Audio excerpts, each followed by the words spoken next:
The Star of Bethlehem. What was it? Okay, I want to admit right up front, I was not there to see the star. Had I been there to see the star, I would have been so awestruck, I'm not sure I could have remembered. I would have just been out of it. It's too much. It's over the top. So I have to admit, there have been a lot of ideas over the centuries and over the generations on what the Star of Bethlehem was.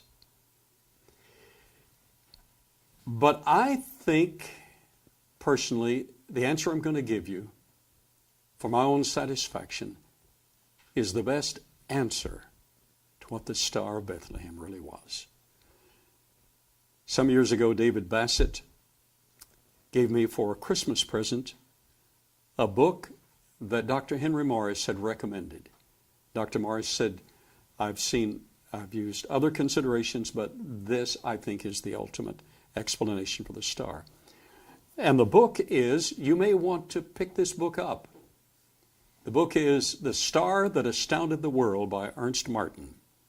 This is that concept. God made the stars for signs and times and seasons. We're going to see in a moment. We've known that God made the stars for signs in the heavens, etc.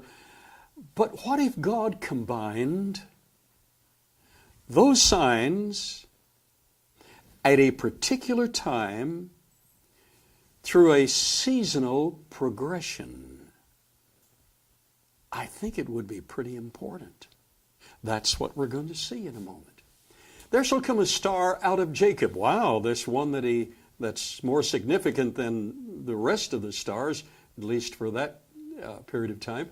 There shall come a star out of Jacob. Jacob, of course, was Israel, and specifically now Judah. And a scepter shall rise out of Israel. Scepter is the symbol of authority and ruling and reigning. So a king, I mean a real king, I mean the real king, will be symbolized here, and this star will tell us about him. Numbers 24:17. He, God, telleth the number of the stars. He calleth them all by their names. Psalm 147:4. And that's quite astounding. Only God can do that. And the Gentiles shall come to thy light, and kings to the brightness of thy rising. Wow, whenever this star appears, Gentiles shall come to its light, and kings to the brightness of its rising. So it's going to rise. It's not just going to appear. There's going to be a rising and a progression. And these kings shall bring gold and incense. Very specific. And then Jesus, Revelation 22:16 said, He's the bright and morning star. He's the one that all of this symbolizes. Scripture does condemn the principles of astrology.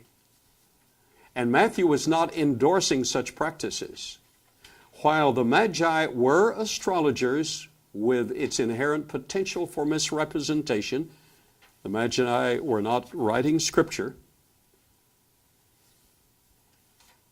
They were also astronomers with world-leading scientific observation of the heavens, who had been influenced by Daniel and other Old Testament prophets.